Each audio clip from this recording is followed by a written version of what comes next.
Salut les amis, bienvenue sur votre plateforme. Après la ville d'Adivka, les amis, les Russes sont en train de se préparer. Leur prochaine étape, c'est Kupiansk. Kupiansk est dans l'oblast de Kharkiv, dont on peut dire la région de Kharkiv. Ils appellent ça là-bas oblast. Et c'est à partir de Soumy et de Kharkiv et Kupiansk que les Ukrainiens tirent des missiles à Belgorod. Et voilà, c'est une erreur fatale. Et au départ, les Occidentaux les avaient conseillé de ne pas attaquer le territoire russe. Mais à un moment donné, ils se sont dit, ils vont attaquer, ça va faire quoi? Parce qu'ils sont en train de perdre. Mais à force de faire ça, la Russie, qui à un moment donné voulait seulement prendre le Donbass, est en train de réfléchir sur comment récupérer tous les territoires frontaliers avec la Russie. Donc tout jusqu'au niveau de Odessa. On a eu un discours de Medvedev, Dimitri Medvedev, le secrétaire ou le président adjoint du Conseil de sécurité de la Russie et aussi ancien président de ce pays-là. Et les amis, les Russes ne sont pas en train de rigoler. Les images circulent que nous avons publiées même dans cette plateforme de l'armée ukrainienne qui fuait à Divka. Et bon, le chef d'état-major a dit oui, c'était le retrait de nos forces et tout. Non, ils étaient en train de fuir. Les Russes les ont chassés d'Adivka. Les amis, attendez, je mets la lumière voir. Voilà. Les amis, Kupiansk va tomber. Notez-le. Nous sommes le 19 février. Le 19 février 2024. Kupiansk va tomber. Les Russes sont en train de se préparer pour lancer une offensive massive à Kupiansk.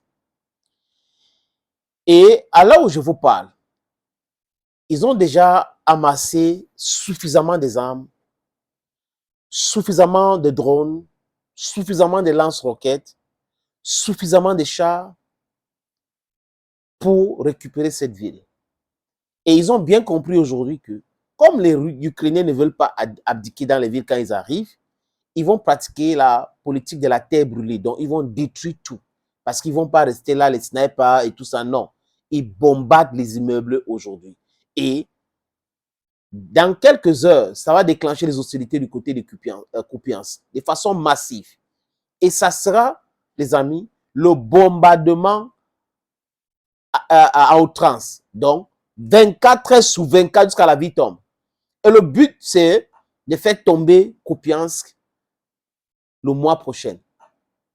Je dis le mois qui arrive là. La Russie s'est donné comme responsabilité, comme mission, pas responsabilité, comme mission de faire tomber Kupiansk en un mois. Et vous avez vu la faiblesse de l'armée ukrainienne, la complexité de cette guerre, les difficultés qui font face aujourd'hui. Même avec les signatures de coopération sécuritaire que Zelensky a fait avec la France, avec l'Allemagne, ça ne peut pas lui être bénéfique. C'est juste les papiers pour les papiers. Tant que Washington n'aide pas, l'Ukraine ne peut pas se défendre. Parce que l'Ukraine ne peut que se défendre. L'Ukraine ne peut pas faire une contre-offensive jusqu'à faire quelque chose à l'armée russe. Parce que le nombre n'est pas de leur côté. Est-ce qu'il faut 10 en quelle langue? Il faut 10 en quelle langue? Vous ne pouvez pas avoir 50 000 hommes et qu'en face, il y a 400 000 hommes, vous faites quelque chose. Ce n'est pas possible. Sauf si vous utilisez la bombe que vous connaissez. Mais ce n'est pas du tout possible. Mais en face, c'est lui qui a 400 000, que vous avez 50 000, qui a cette bombe-là. Donc, à tout moment, he can unleash it on you, but nobody wants that to happen. Nobody is even thinking about that. Donc, est-ce qu'il n'est pas, je répète encore, nous, le peuple africain, nous voulons la paix. On appelle l'Ukraine d'accepter la paix et de faire la paix. Oui, de façon officielle. On fait le même langage, nous les amis, comme les Caucasiens font souvent. On appelle le président ukrainien et le président américain de se concerter pour accepter la paix comme les Russes veulent. Oui, parce que c'est tout. C'est ce qu'ils vont faire. Ils vont faire sur les conditions des Russes. Il n'y a pas autre chose. Donc les amis, marquez ce jour, le 19 février, les Russes vont attaquer Kupiansk. Et Kupiansk est dans l'oblast de Kharkiv. Après Kupiansk, ça sera Kharkiv. Et les Russes vont encercler Kharkiv. Quand ils vont finir d'encercler Kharkiv, ça sera compliqué et la vie va seulement tomber. Parce qu'il y aura la famine, il n'y aura pas de ravitaillement, il y aura, les gars vont abdiquer. C'est de ça qu'il est question aujourd'hui. Au fur et à mesure, on est en train de partir là.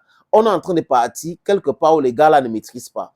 Et c'est ça qui va causer leur perdition. L'Ukraine sera divisée en deux. C'est-à-dire que en deux, vraiment en deux, donc 50-50.